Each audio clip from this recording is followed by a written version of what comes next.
essaie de donner à la clientèle ce qu'elle a besoin.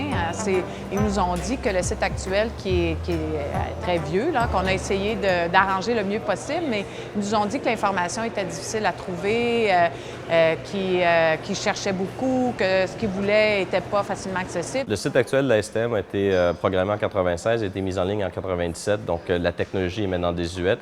Les besoins utilisateurs ont changé. On a juste à penser aux téléphones cellulaires, aux tablettes. Donc, c'était complètement à refaire. Donc, ce nouveau site-là va avoir une pérennité et va supporter l'évolution de la STM pour les prochaines années.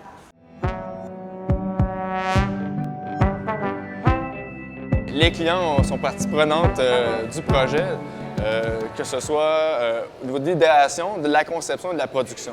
Ça a commencé par une question simple où on a demandé aux gens de dessiner la page d'accueil idéale.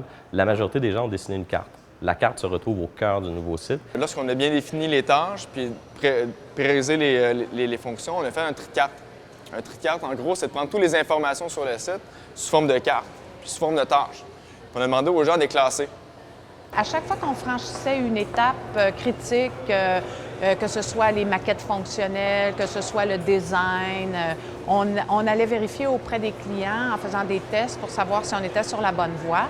On a fait bien sûr des tests bêta, donc avec 1000 personnes pour commencer. On a fait des focus groups. On a eu des tests avec 8000 personnes et un site en parallèle qui va culminer en l'adoption du site pour juin 2013. C'était réfléchi par l'utilisateur, validé par l'utilisateur. Puis cette validation-là, elle est constante.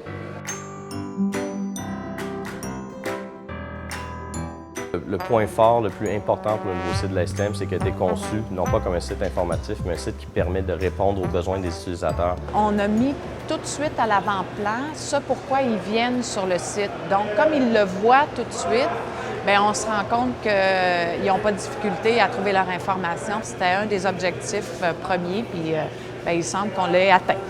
Les gens vont l'utiliser sur leur ordinateur au bureau avant de partir pour planifier leur retour à la maison. Ils vont l'utiliser sur leur cellulaire en sortant du métro pour savoir quand est-ce que le prochain autobus va passer. Les utilisations qu'on pense présentement sont juste un début. Il va y avoir tellement d'utilisations qu'on ne peut même pas imaginer. On a vraiment hâte de voir comment tout ça va se développer dans les prochaines années.